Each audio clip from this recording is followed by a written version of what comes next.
నమస్తే అన్న. నమస్తే. నా పేరు నవీన్. మేము అడ్వాంటా కంపెనీ నుంచి వచ్చామన్న. మీ పేరు?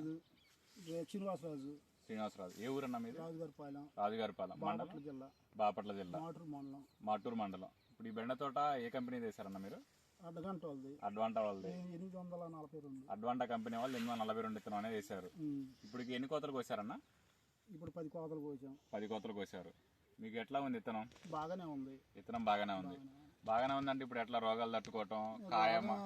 పర్లేదు, కొద్దిగా ఏది బోర్ తెగులకైనా ఏటికైనా బాగానే ఉంది. పురుగు అంటే మామూలు సాధ్యం, అది అన్నిటికీ పర్వాలేదు అనిపించింది. మీకు కాయ ఎరగటం ఎట్లా ఉంది? కాయ ఎరగటం బాగా, ఇంకా అసలు అన్నిటికంటే మిగులు బాగుంది. ఈ తోట మీరు ఎప్పుడు వేసింది?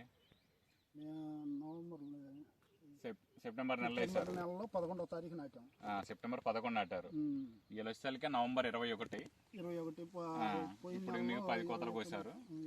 మీకు మార్కెట్ లో రేట్ ఎట్లా పడుతుంది అన్న? ఇప్పుడు కాయలు తీసుకెళ్తారు 3 రూపాయలు నడుస్తుంది. ఎక్కువ మిగతా రకాల కంటే 2-3 రూపాయలు ఎక్స్ట్రా పెట్టి తీసుకుంటున్నారు. మీకు ఇప్పుడు కాయ ఎరగడం బాగానే ఉంది, రోగాలు బాగానే తట్టుకుంటుంది.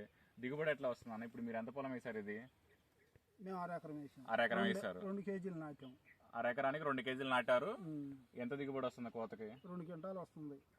10వ కోతకి మీకు 2 క్వింటాల కాడికి దిగుతుంది. మామూలుగా నాకు 6 కోతల కానించి 2 క్వింటాలు అవుతుంది. 6వ కోత కానించి మీకు అరెకరం చేనికి 2 కేజీలు నాటారు. 2 క్వింటాల దిగుబడి వస్తుంది. మీకు కాయ మార్కెట్లో 2 రూపాయలు 3 రూపాయలు ఎక్స్ట్రా పెట్టి తీసుకుంటున్నారు మిగతా రకాల కంటే. ఇప్పుడు మీరు పక్కన ఇంకోటి వేసారు కదా, పక్కన వేసారు కదా అదే విత్తనం? ఇదే విత్తనం వేసారు. ఎందుకంటే మనకి ఇది బాగానే ఉంది కాబట్టి మళ్ళీ అది కూడా మీకు ఇది బాగానే ఉంది, అందుకని మళ్ళీ తీసుకుని మళ్ళీ వేసారు. ఓకే అన్న. మిగతా రైతులు కూడా వేసుకోవచ్చు అన్న? పర్వాలా, వేసుకోవచ్చు.